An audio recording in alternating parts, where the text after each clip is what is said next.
it doesn't often work. And so we don't believe we can wait. There are so many people who could benefit from access that we're going to kind of keep pushing ahead, like Professor Yunus in Hainan, and he's also starting microfinance institutions in Inner Mongolia and Sichuan. And there are other very important things to do, but while I would have said probably 8 months ago I was bullish on China, I'm now sort of toned down to cautiously optimistic that catalysts, the kind of role that Herman plays in China, the role that Grameen Foundation plays, that we can hopefully, in collaboration, make the kind of impact and transform, maybe not government policy, but what's actually happening on the ground. Because while the government doesn't allow a lot of things, they tolerate a lot of things. And so a lot of the stuff that's happening now is happening kind of with the implicit tolerance of the local government. So sorry, just to...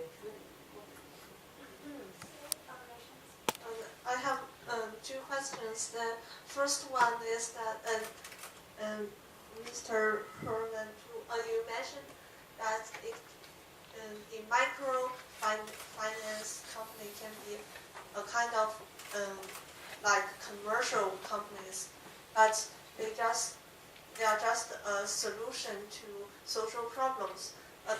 Also like the traditional typical companies, like those which sell nutritious foods, we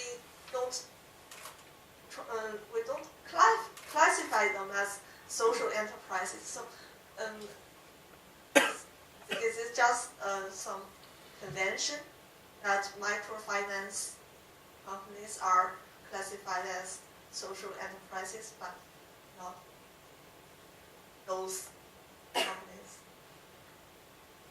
Okay, let me get on to that question first. The one difference between the two, there are many others too. The one difference is the profit-making element.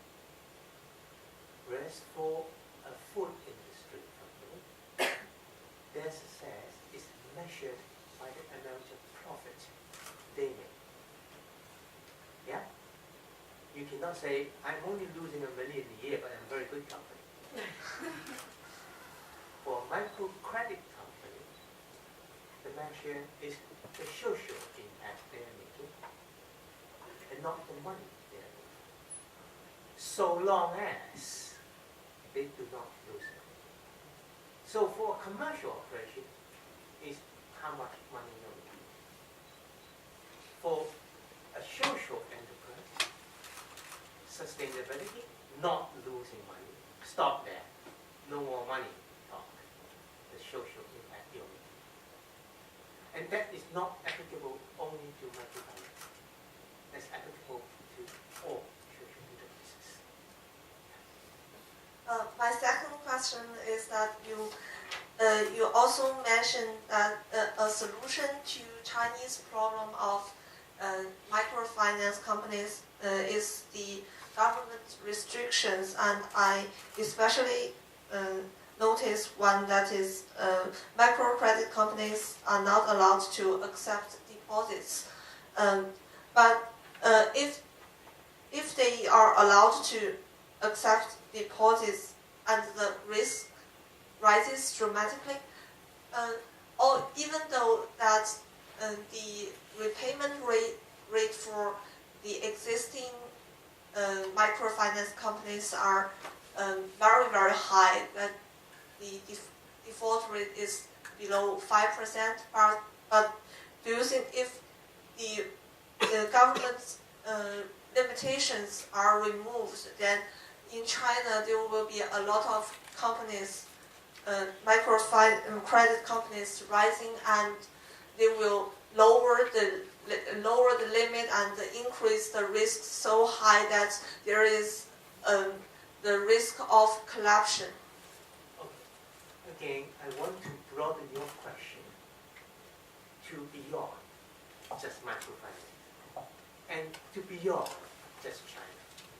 Because your question is as applicable to other countries and as applicable to non-microfinance, non-poverty alleviation. Yeah? So now look at the world practice. And for a while, let's just take Hong Kong, thinking too much about ourselves. Just take Hong Kong as an example of how the world operates. In Hong Kong, we have banks, the licensed bank. We have money lenders. Money lenders will only need to go to the police and get the money lender's license. Basically, not to prove that you have the money, just to prove that you are not going to use your business. You don't mind. Right? That you do not have a criminal record.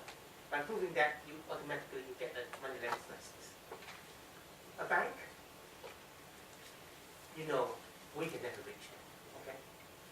But in between, there is something called deposit-taking companies. 接受存款公司. These companies actually are main lenders on the high interest loans, 20-30% loans. They are deposit-taking companies. They also accept deposits. But one condition, the loans, the deposits must be in excess of $500,000 Hong Kong dollars.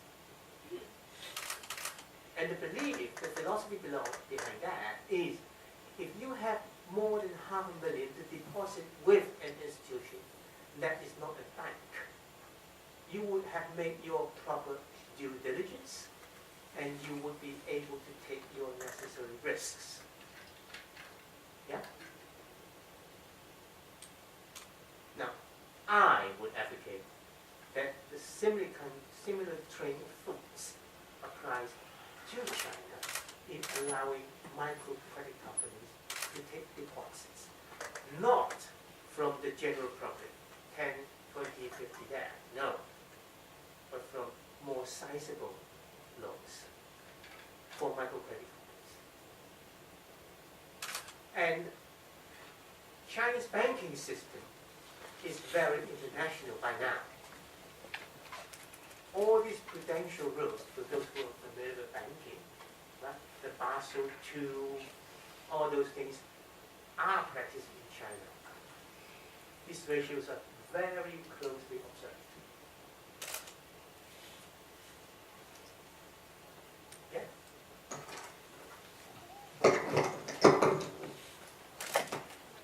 I have two questions.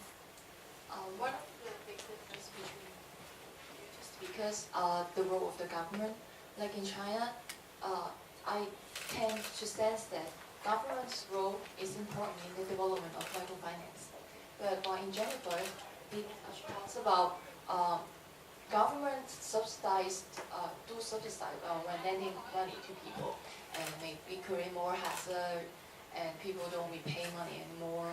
So this is, I kind of think this is quite a contradiction here. So do you believe in that there's a role in government? Yeah, I think that I should make my point more clear. The role for the government is a very important one, and particularly important in China.